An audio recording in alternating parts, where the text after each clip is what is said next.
Let's see what's on YouTube today. New live series? What's this? Welcome to Wildlife, the 6th season in the Life series.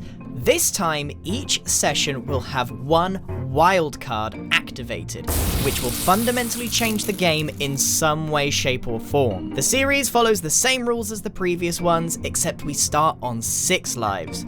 When you lose your red and final life, you are eliminated, and the last player alive wins.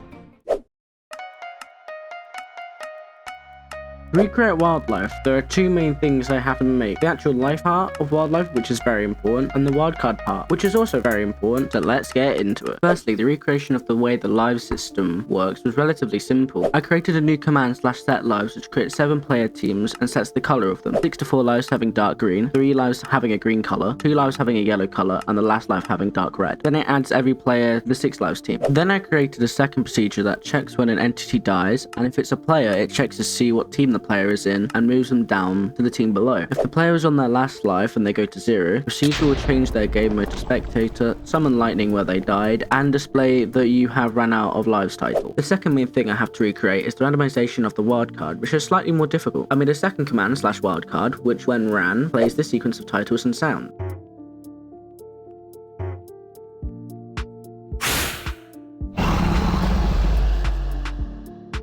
Then generates a random number which correlates to a random wildcard. There are 10 wildcards, more on that later, it could choose from, and when one is chosen, it changes a global variable from false to true. For example, if wildcard 1 was chosen, it would turn wildcard 1 active from false to true, and any other active wildcards to false, so only one is running at one time. Look at it selecting a random number, there's a chance for you to get duplicate wildcards. If you know how this could be changed, please comment it would really help. An in-game example of this is when I have wildcard 1 set as when wildcard 1 active is true, every time an entity is hit, it has a 50% chance to explode. Obviously right now wildcard 1 is currently not active because if I hit a mob it won't explode. Now that I have wildcard 1 active, when I hit this sheep it has a chance to explode, which it does. And now obviously if I do /wildcard again, and now the sheep will not explode every time I hit it, so the wildcard system is fully working. And the third and final part of wildlife I have to recreate is the wildcard. And this is where you come in. Obviously I'm aiming to add all of the wildcards shown in wildlife, but I'll also add a few from the comment section. The 2 most liked comments will be added to my wildlife recreate. The project is still very experimental, but if you want it, if this video gets at least 5 likes, I'll release it as a Forge mod and Spigot plugin. I'll be posting update shorts for this project as well as each wildcard, but also consider subscribing, and maybe you should watch this video next on how I updated Minecraft's word structure.